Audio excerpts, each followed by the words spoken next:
toutes et à tous et bienvenue dans ce nouveau tutoriel dédié aujourd'hui à Canva. Et oui, on ne fait pas que du design, ou alors, plutôt, on peut faire du design sur Canva. Et aujourd'hui, ce que je vous propose, c'est comment voir dans une présentation, comment réaliser ce qu'on appelle un effet de parallaxe. C'est des animations qui vont permettre de déplacer les éléments de façon très fluide et qui rajouteront tout de suite un petit plus à votre présentation. Donc ce que je vous propose, c'est de découvrir ça à travers les quelques minutes de cette vidéo. Si jamais vous avez des questions, je serai disponible dans la section commentaires ou sur Discord, et ça sera avec plaisir que je viendrai échanger. N'hésitez pas, en général je suis connecté toute la journée, voire même la nuit, pour pouvoir vous aider. Si la vidéo vous a plu, vous pouvez bien sûr la liker, la partager et vous abonner, ça permet à la chaîne de continuer à se développer. J'espère que celle-ci, en tout cas, vous plaira, et je vous dis à tout de suite pour la vidéo. Attaquons donc la création de notre petit effet de parallaxe sur Canva. Pour cela, j'ai récupéré quelques images qu'on va utiliser. Ils viennent d'Adobe Stock, c'est tout simplement des PNG de fruits. On va créer notre design et pour ça, on va donc venir sur une présentation parce que c'est sur elle que l'on veut faire la partie Canva et la partie parallaxe.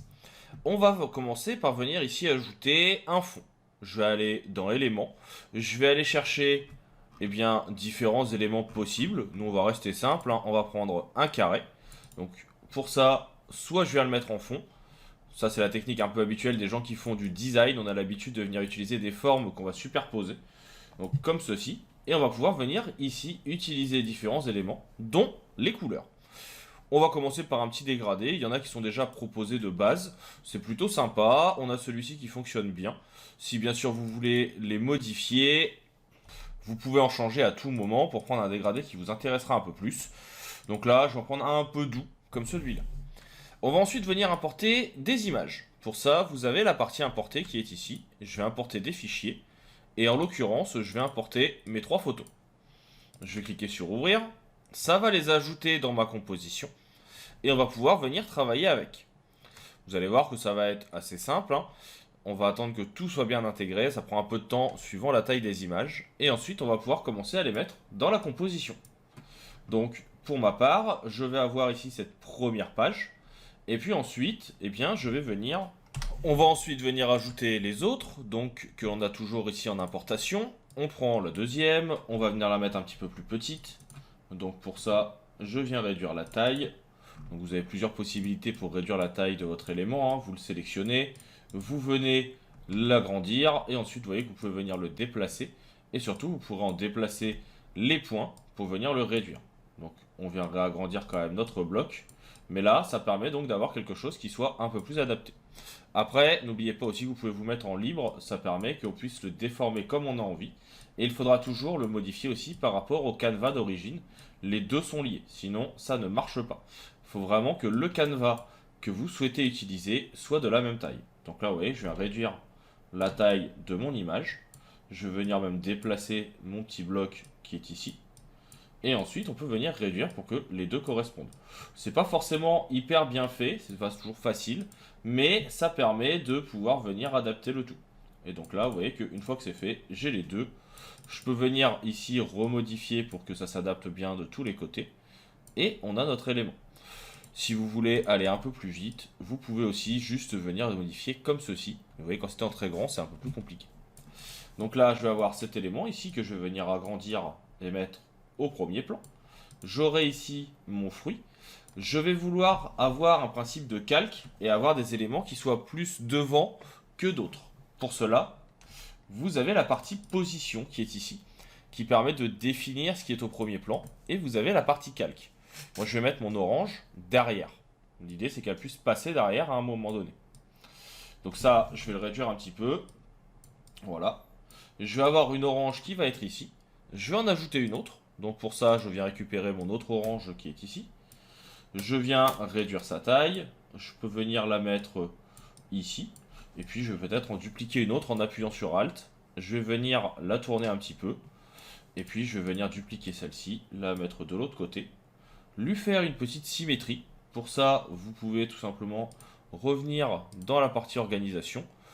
Alors, autant pour moi, c'est dans la partie retourner qui est ici, au retournement horizontal.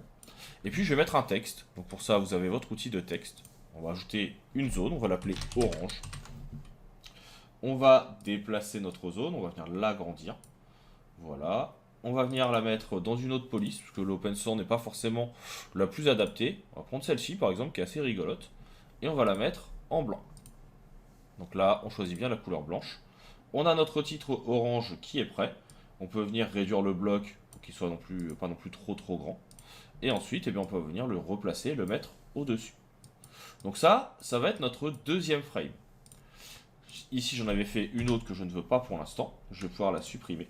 Par contre, je vais dupliquer celle-ci. Pour le dupliquer, vous avez la possibilité ici de cliquer sur dupliquer la page.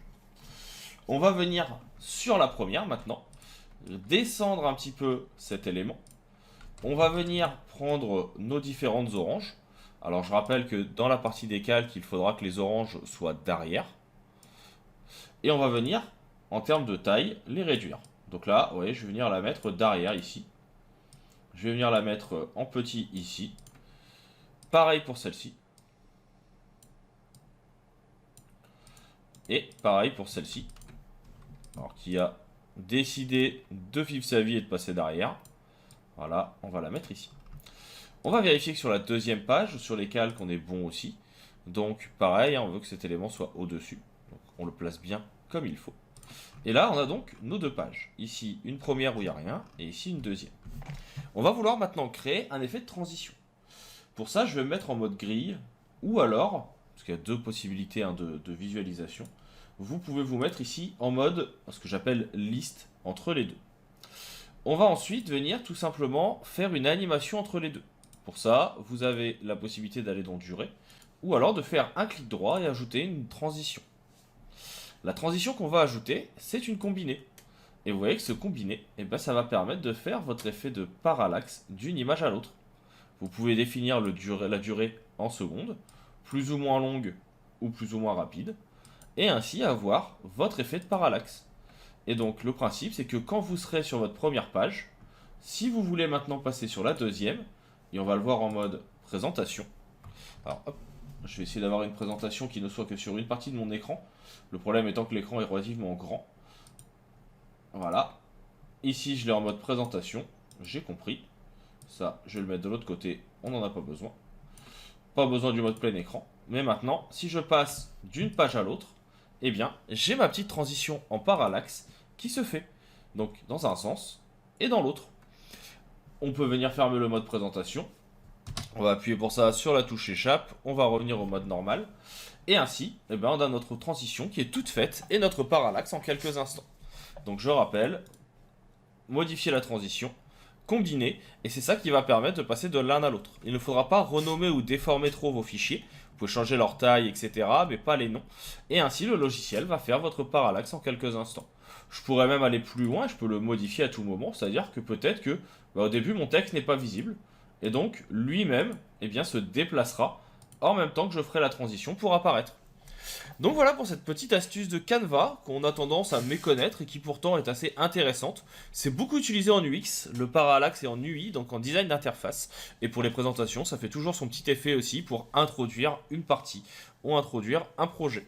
J'espère que ça vous a plu. Si vous avez des questions, je reste disponible. Et pour ma part, je vous dis à bientôt pour d'autres vidéos.